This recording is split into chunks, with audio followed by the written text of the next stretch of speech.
नमस्कार, मी सिद्धेश दिलीप शिगवण. बित्तम बातमीच्या 7च्या बातमीपत्रात तुम्हा सर्वांचं स्वागत करतोय. पाहूयात मुंबई, ठाणे आणि कोकणामधील टॉप 5 घडामोडी.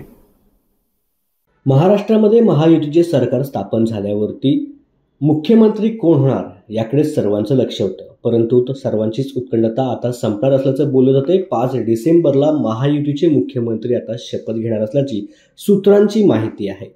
महाराष्ट्र विधानसभा निवडणूक 2024 मध्ये महायुतीचा मोठा विजय झाला. त्यानंतर युतीमध्ये मुख्यमंत्री पदासाठी रस्सीखेच पाहायला मिळाली. परंतु आता देवेंद्र फडणवीस हेच महाराष्ट्राचे नवे मुख्यमंत्री असतील अशी माहिती सूत्रांकडून मिळत असून महायुती सरकारचा शपथविधी सोहळा नेमका कुठे होणार याकडे सर्वांचं लक्ष लागून राहिले. त्यासाठी आता मुंबईच्या आझाद मैदानावरती हा शपथविधी सोहळा पार पडणार असल्याचं देखील सूत्रांकडून सांगितलं जात आहे. अजित पवार मुख्यमंत्री व्हावेत म्हणून साईच्या सेवा ट्रस्टच्या वतीने हजारो भाविकांची बारामती ते शिर्डी पायीवारी आयोजित करण्यात आली. माजी उपनगराध्यक्ष बिरजू मांढरे यांच्या वतीने पायीवारीचं आयोजन करण्यात आलं.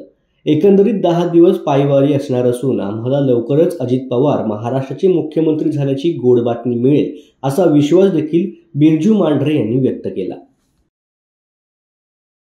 गोंदियामधून सकाळी एक धक्कादायक बातमी समोर आली. शिवशाही बस उलटून 11 जण ठार झालेत तर अनेक जण गंभीर जखमी झाल्याची माहिती समोर येते. हा अपघात आज दुपारी 1 वाजण्याच्या सुमारास गोंदिया आणि कोहमारा मार्गावरील डव्वाजवळ घडला. दरम्यान या अपघातामध्ये मृतांची संख्या वाढण्याची देखील शक्यता वर्तवण्यात येते.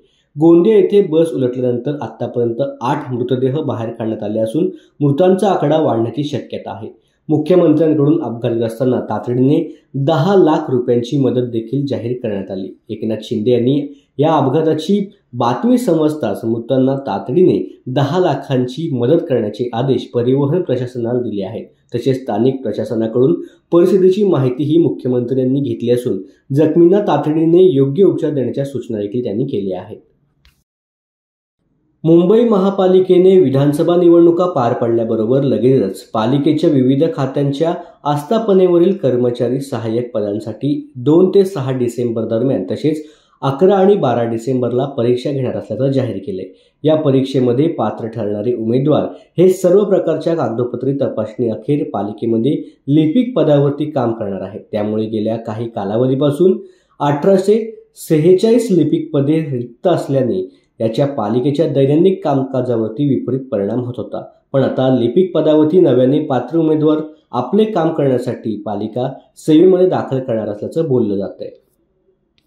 गदिमा प्रतिष्ठानतर्फे दरवर्षी देण्यात येणारा गदिमा स्मृती पुरस्कार ज्येष्ठ अभिनेत्री आशा काळे यांना जाहीर करण्यात आला आहे. तर गृहिणी सखी सचिव हा पुरस्कार अभिनेत्री प्रिया बिर्डे यांना जाहीर करण्यात आला आहे. ही माहिती गदिमा प्रतिष्ठानचे कार्यकारी विश्वस्त आनंद माडगुळकर यांनी दिली आहे. साहित्य, चित्रपट आणि कला या क्षेत्रामध्ये प्रतिष्ठेचा मानला जाणारा पुरस्कार दरवर्षी 14 डिसेंबरला प्रदान केला जातो. बित्तम बातमीच्या टॉप 5 मध्ये इथेच वेळ झाली थांबायची. पुन्हा भेटू उद्या 7च्या बातमीपत्रात. धन्यवाद.